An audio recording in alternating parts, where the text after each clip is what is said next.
convidar vocês a lerem o texto que está no livro de Ezequiel. Nós vamos ler o livro de Ezequiel, capítulo de número 12. Ezequiel 12, nós vamos falar sobre proclamação, arte que traz comunicação. Proclamação é arte que traz comunicação.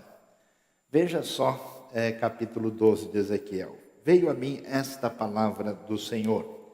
Filho do homem, você vive no meio de uma nação rebelde. Eles têm olhos para ver, mas não veem, ouvidos para ouvir, mas não ouvem, pois são uma nação rebelde. Portanto, filho do homem, arrume os seus pertences para o exílio e durante o dia, à vista de todos, parta e vá para outro lugar.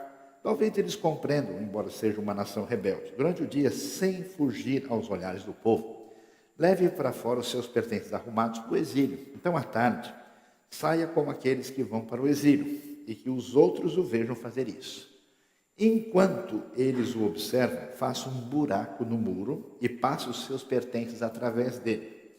Ponha-os nos ombros enquanto o povo estiver observando e carregue-os ao entardecer. Cubra o rosto para que você não possa ver nada do país, pois eu fiz de você um sinal para a nação de Israel.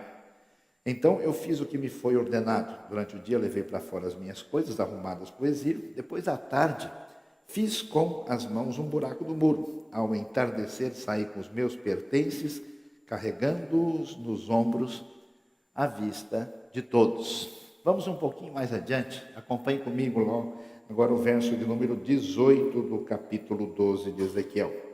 Pode ser, na verdade, o verso 17. Esta palavra do Senhor veio a mim.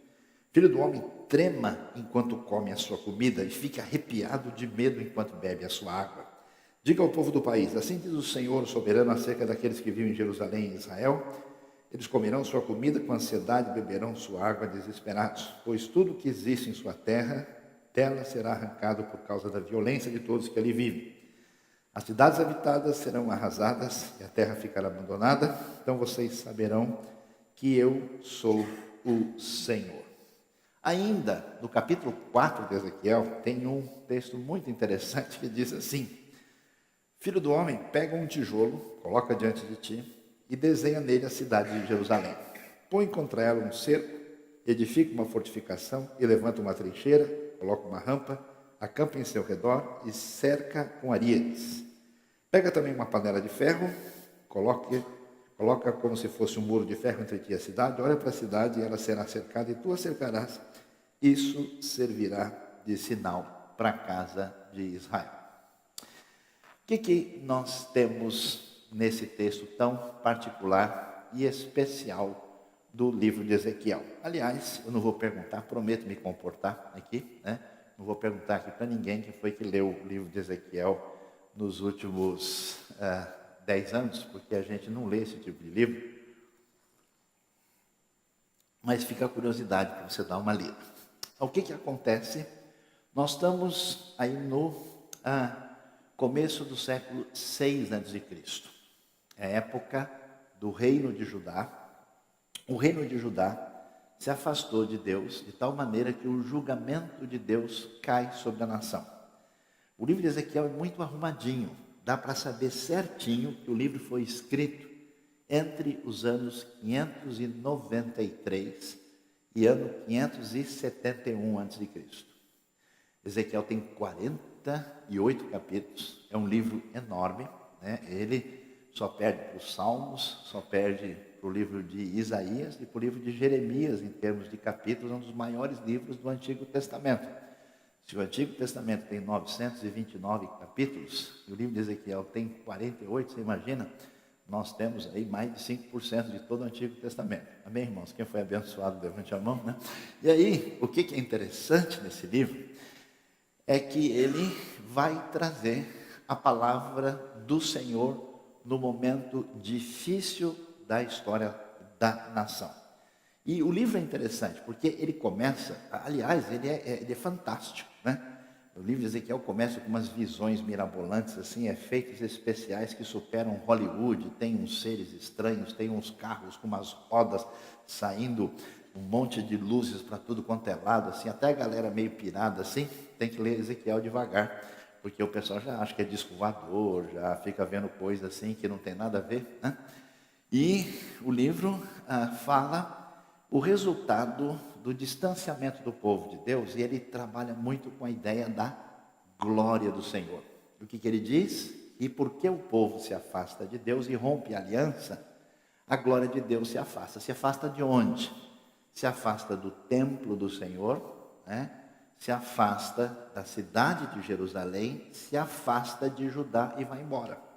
Aí o livro vai explicar para esse pessoal, porque boa parte do que acontece, nós vemos Ezequiel escrevendo já lá na Babilônia, né, junto ao chamado rio Quebar, e até pouco tempo atrás o pessoal dizia que não havia prova histórica e arqueológica nenhuma desse elemento. O ano passado foi descoberto um monte de referências exatas, objetivas, sobre a presença dos judeus na Babilônia, nesse período que foi achado por causa das confusões que aconteceram recentemente na região.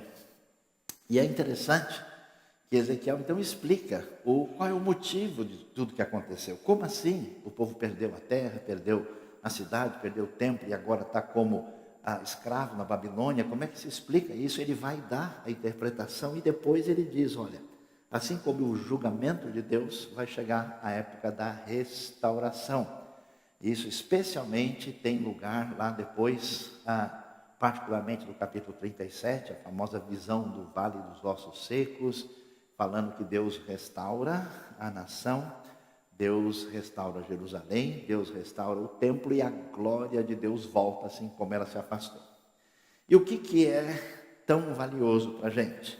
Em qualquer momento da nossa vida, em qualquer circunstância que a gente tem, nós precisamos da proclamação da palavra de Deus. Deus sempre levantou gente através do seu poder e do seu espírito para trazer a palavra no momento adequado. Por que isso é importante? Porque preste atenção, existe um perigo dentro da sua vida e do seu coração, de deixar de dar atenção para a palavra divina, e você segue o quê? Os temores do seu coração, as impressões negativas imediatas que surgem dentro de você, e surge porque de repente naquele dia você não está bem, surge por causa de circunstâncias externas, surge por uma série de situações, e você então se torna refém de emoções e sentimentos que não são confiáveis e pode mudar a qualquer momento. Outras pessoas fogem da palavra de Deus de outra maneira. Confiam na sua mente, confiam na sua razão, confiam na sua inteligência, confiam nos seus estratagemas, confiam na sua articulação. E aí a pessoa deixa de ouvir e de receber a proclamação da palavra divina, e em vez de fazer isso, ele recorre à sua própria sabedoria num caminho de independência problemática. Eu conheço gente que já não lê a Bíblia do mesmo jeito, que já não recebe a palavra de Deus como orientação do cotidiano da sua vida, porque ele já articulou uma maneira de proceder e assim ele caminha. Não existe mais proclamação da palavra. Ou seguem os seus temores, ou seguem o seu próprio entendimento. E tem talvez um perigo maior, é quando a gente troca a proclamação da palavra divina por outra referência que a substitui. Eu conheço gente que segue cegamente uma linha de pensamento X, um indivíduo A ou B, ou um determinado indivíduo ou indivídua, se a gente pode dizer assim, né? E colocam como referência, e a pessoa até faz dessa escolha um motivo assim de resistência pessoal, de modo quando alguém critica um pensador, uma linha de pensamento, um indivíduo X, a pessoa logo se arma, fica revoltada porque mexeu com o seu centro de ideias, mexeu com ela. Nós precisamos ouvir o que Deus tem a dizer na proclamação da sua palavra. A palavra divina, revelada a nós, 1189 capítulos, As pessoas muitas vezes caminham com a sua vida, não se aprofundam na palavra de Deus e não têm condições de enfrentar dificuldades na caminhada da vida, porque não estão fundamentadas naquilo que é verdadeira sabedoria e direcionamento adequado para a vida. A segunda coisa importante é que talvez, a gente está acostumado com nossa sociedade de hoje, quando a gente quer ouvir coisas que sempre nos agradam. Você sabe disso, é complicado. A gente vive hoje nessa técnica de manutenção de mercado. Até os púlpitos, às vezes, são prejudicados. Porque se eu falar de uma maneira que desagrade a pessoa não vem mais, não contribui, não ajuda, se sente ofendida. Então há um perigo desse círculo vicioso da nossa sociedade consumista e imediatista, da gente sempre tentar encher a bola de todo mundo, falar coisa boa para o pessoal ficar contente e bater palma. Mas Deus diz que nem sempre é assim. Por isso, existem palavras de Deus que incomodam a vida da gente, que nos pedem para dar marcha ré, que mandam a gente mudar o caminho, que explicam os momentos difíceis que a gente tem enfrentado. E a palavra de Deus no tempo de Ezequiel é assim. Eu fiquei pensando, que coisa, Já não está difícil o negócio? O povo já não foi para o cativeiro? Eles não estão sofrendo lá na Babilônia? Por que Deus vai chamar um profeta para escrever um livro de 48 capítulos para falar sobre esse assunto? Não dá para falar um negócio mais legal? Talvez fazer uns 10 Salmo 23 assim, para deixar a galera mais animada, fazer um negócio assim, oba, aí sim, É importante que a gente ouça a palavra divina quando ela é advertência, quando ela é a palavra difícil para o momento da crise. E isso é interessante, porque Deus vai dar uma mensagem completa. Deus não só traz advertência para o povo, explica o que significa o distanciamento do povo rompendo a aliança. Deus apresenta de diversas maneiras explicações sobre o que aconteceu, o que está acontecendo e qual é a esperança que nós temos no futuro. Isso é muito importante e valioso, porque com o tipo, talvez, de sociedade que a gente cada vez fica menos preparado para os momentos de lutas, crises e dificuldades. A gente talvez não tenha ideia disso. A gente talvez não reflita no fato de que quase em toda a história humana nós temos uma história de conflitos, uma história de genocídios. A história humana é uma história de guerras. Nós temos, na verdade, aí, desde a Segunda Guerra Mundial para cá, um período de cerca de 60, 70 anos, dos mais calmos da história humana, nos seus últimos 4, 5 mil anos, pelo menos. É uma coisa terrível a experiência humana, e às vezes a gente não para enxergar e ver a realidade no momento que ela é complicada. Somos reféns do imediatismo. Por que é tão importante prestar atenção? Tão importante ver isso? Porque nós precisamos estar preparados e entender que a palavra divina nos ajuda, nos direciona, nos abençoa em toda e qualquer situação. Agora me chama a atenção. Me chama a atenção não só o fato da importância dessa proclamação da palavra, não só a realidade de como essa palavra é vital para momentos de crise e dificuldades, que são oportunidades de reorganizar o mundo e a vida. Mas por que Deus traz a palavra para Ezequiel, que é exatamente o profeta do meio da crise? Você tem os profetas anteriores à crise. No caso de Judá, por exemplo, a gente tem Naum, Abacuque, Sofonias e Jeremias antecedendo a crise. E você tem os que vêm depois, que são Ageu, Zacarias e Malaquias. Mas no meio do negócio, na zona de classificação da Libertadores, agora o pessoal entendeu, recebeu uma bênção. Eu vou até tomar um copo d'água aqui, No meio dessa situação, aparece Ezequiel. E o que é interessante?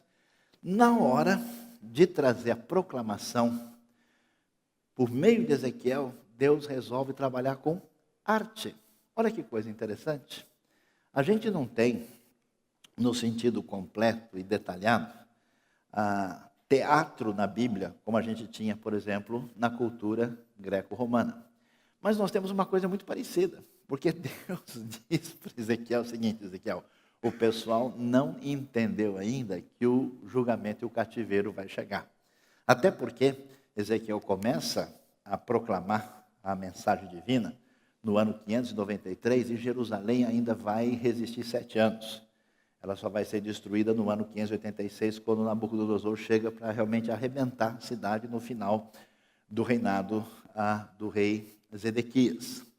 E assim, para mostrar isso, o que Deus diz? Ezequiel, vai lá, arruma sua mala, pega as suas trouxas, faz tudo direitinho, você faz que você vai para o cativeiro, para o exílio, cava, faz um buraco no muro, sai na frente do pessoal, na frente de todo mundo, para que todo mundo perceba o que está acontecendo e como é que vai ser essa situação. Ezequiel vai lá, pega e faz um desenho, né? Imagina, Ezequiel, isso é hora de ficar fazendo desenho, Ezequiel, o bicho está pegando, o mundo vai acabar, a cidade vai ser cercada, mas você faça o favor de representar isso diante do povo, para mostrar para eles o que é que vai acontecer. E no verso 18, imagina só, eu quero que você preste atenção nesse texto, que é muito engraçado. Quando você for comer a sua comida, fique tremendo, arrepiado de medo enquanto bebe a sua água. Imagine a cena, Ezequiel está lá, né, e vai comer, e fica tremendo, tal, e faz tudo isso para mostrar para o povo o que é que vai acontecer. É muito interessante. Nós acabamos de cantar um trecho do livro do Apocalipse, que é o livro mais artisticamente elaborado do Novo Testamento. Parece que quando a mensagem de Deus ultrapassa a percepção mais simples, quando ela vai comunicar coisas mais, vamos dizer, plenas, exaltadas, além da nossa compreensão, ou quando ela trabalha com momentos de crise acentuada ou de maneira apoteótica, ela usa arte e muita arte. E a gente vai ver isso nas poesias da Bíblia, a gente vai ver isso na maneira como se celebrava a música desde os tempos antigos, inclusive com ritmos acentuados e bonitos e bastante, talvez, mais efusivos do que a gente estaria disposto, talvez, a participar ou compartilhar. A gente vai perceber como Deus trabalha construindo, né, não só esse modelo praticamente teatral por meio do profeta Ezequiel, mas Deus vai falar sobre a realidade da sua presença em nosso meio, mandando construir o tabernáculo, usando obra de um artífice, dizendo que o Espírito de Deus usa esses 2 mestres de arte, que são chamados de Bezalel e Aholiabe, e eles fazem aquilo. O livro de Êxodo gasta 16 capítulos para trabalhar essa realidade, e como desdobramento do tabernáculo, você tem depois o tabernáculo armado em Siló, depois você tem o templo do Senhor, e assim a Bíblia dedica uma grande parte da proclamação da palavra, da proclamação em momento de crise, da proclamação de esperança com perfil apoteótico, da proclamação dos contextos que envolvem a adoração da parte de Deus, cheia de arte e cheia de criatividade extraordinária. E o que isso significa para a gente na prática?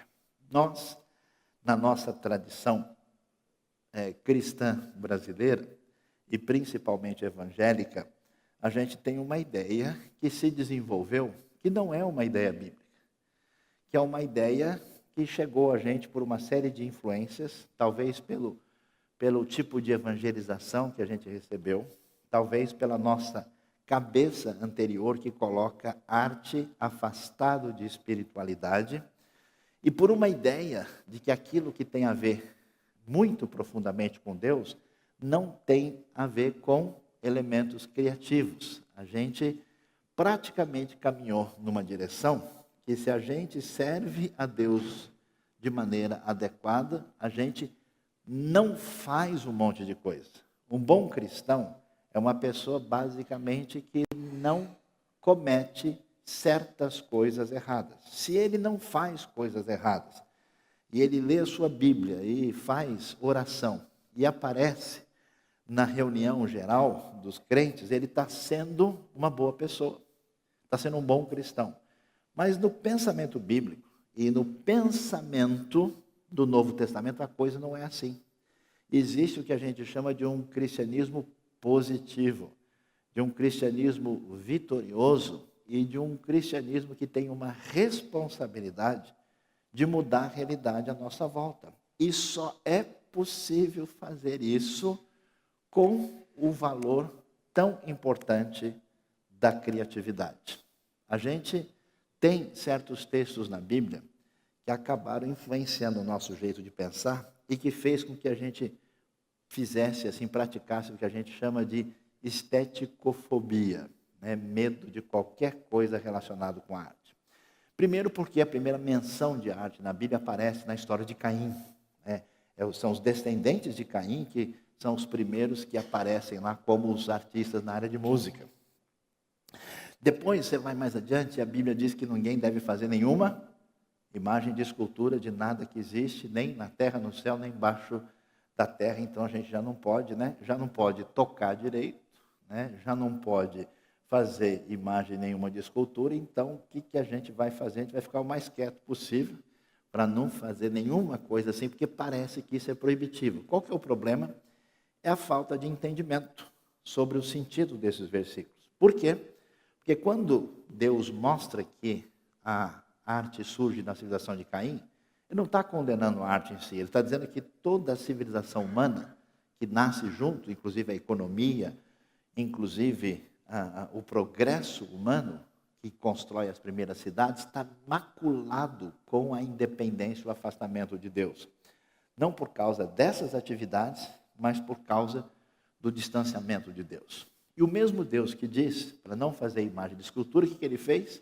Mandou fazer 2 querubins grandões em cima da Arca da Aliança. E esses querubins olhavam para dentro da arca e, aliás, fez um monte de coisa tão bonita no tabernáculo, como o candelabro, como a mesa dos pães da presença, como os altares que ali estavam, com todos os detalhes da tenda, a própria Arca da Aliança, com muito esmero, o propiciatório, tudo isso foi feito. E esse mesmo Deus, quando o povo desobedeceu e foi atacado por cobras, Deus fez a serpente de bronze, mandou fazer, e todo aquele que olhava para a serpente era curado.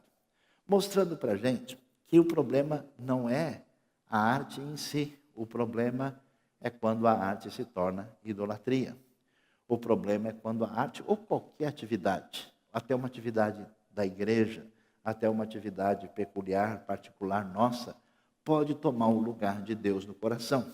Então, a proposta não era essa, houve um entendimento equivocado.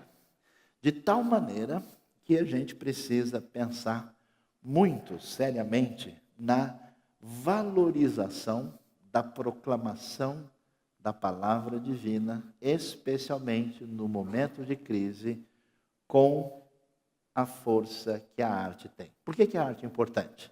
Porque Deus nos fez a sua imagem e semelhança. E um dos aspectos da imagem e semelhança é exatamente a capacidade criativa. Você imaginou que existe um perigo tão sério que, por um encaminhamento religioso indevido, alguém pode impedir, destruir, desencaminhar um potencial criativo que alguém tem em qualquer área artística, porque não entendeu direito aquilo que as Escrituras nos ensinam. Por isso é necessário mudar essa mentalidade, rejeitar a ideia de que boa espiritualidade é apenas pisar no quadrado e afastar-se de qualquer coisa que eu não posso fazer. A pergunta é, o que eu devo fazer? Como é que eu posso construir? Como é que eu posso mudar? E a gente sabe que os meios de comunicação poderosos, que mudam a história, que mudam a mentalidade, que conseguem traduzir ideias difíceis de maneira simples para o povo comum, eles são transmitidos através da arte. Já pararam para pensar que a gente, como Igreja de Cristo, compete com gigantes de comunicação que usam arte no altíssimo nível e que essas pessoas comunicam isso, e isso é multiplicado para milhões e bilhões de pessoas e formam a mentalidade das outras pessoas. Por isso, não só é importante proclamar a palavra, mas proclamar com criatividade e arte, como o próprio Salmo vai dizer. É importante que a gente pegue esses conteúdos, esses valores e faça o caminho que boa parte dos reformadores fizeram. Quando a gente vê uma música de Johann Sebastian Bach, quando você vê um quadro de Rembrandt, quando você vê o efeito que a reforma trouxe em diversas áreas que atingiram muito a história de países como Holanda, Alemanha, Suíça, depois também Inglaterra, Escandinávia, você vai ver qual foi a importância que a arte teve numa espécie de reconstrução da realidade e de encaminhamento de valores da maneira mais criativa e valiosa possível.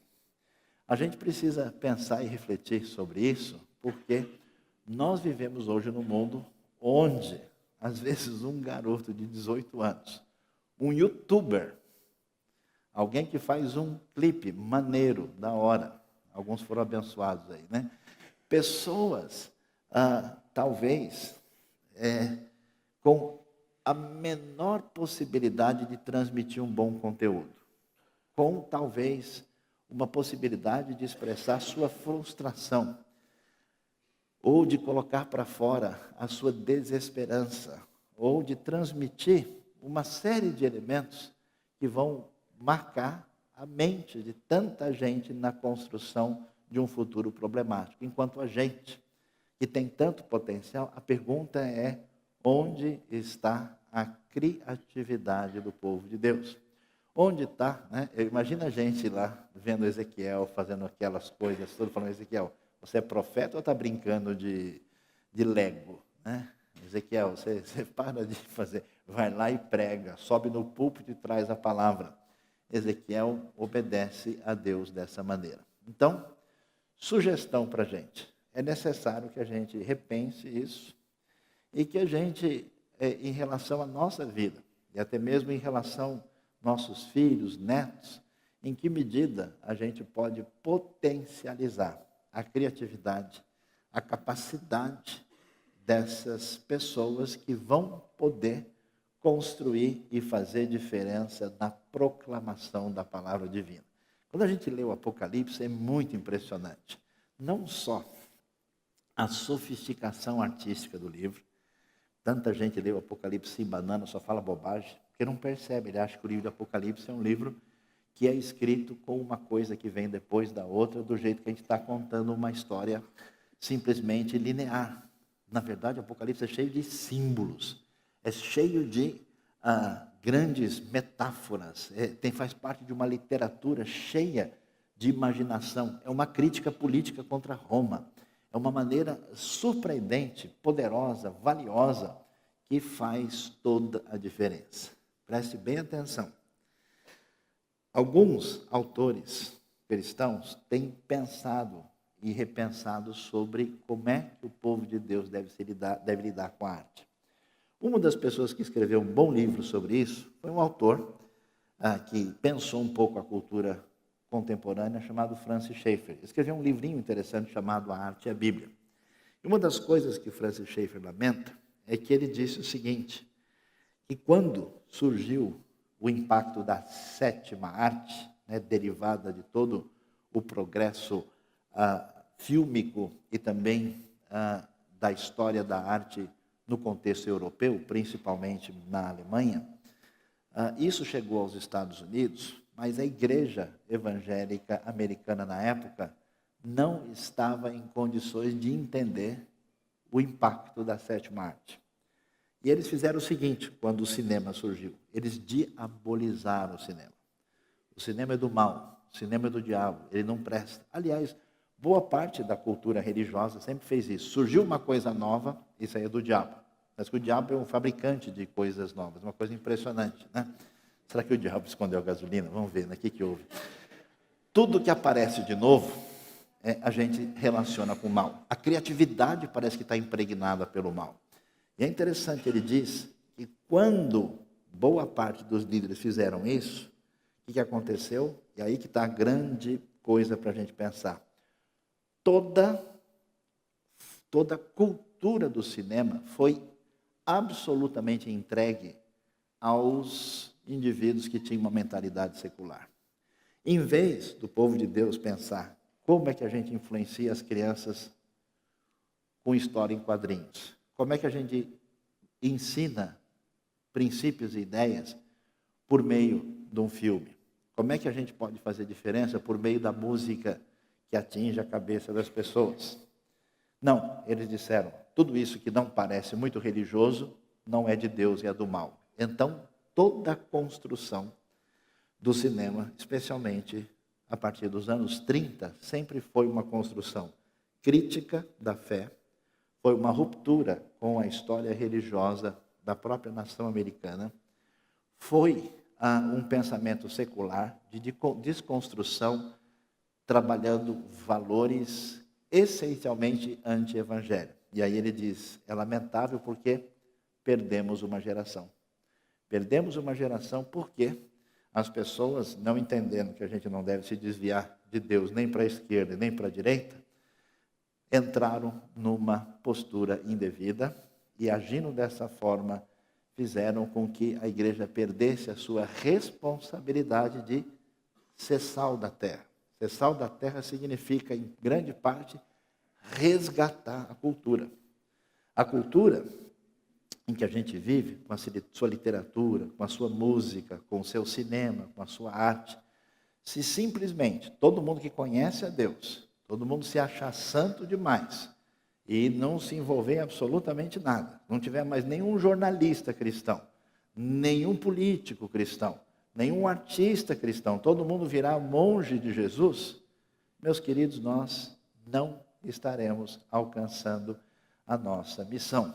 O povo de Deus tem que ter conteúdo baseado na sua palavra, tem que entender que esse conteúdo é mais importante do que formas, e através da sua capacidade, do seu desenvolvimento, articulação intelectual e uma articulação na área artística, proclamar a palavra de Deus com a criatividade dos profetas e daqueles que transmitiram a palavra com força no momento em que ela foi dada.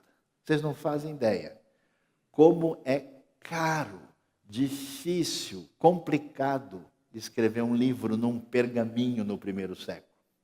Como isso é um procedimento do último tipo. Como isso é uma novidade. Como escrever naquele estilo, daquela maneira. E traduzir significa o último iPhone, a última novidade.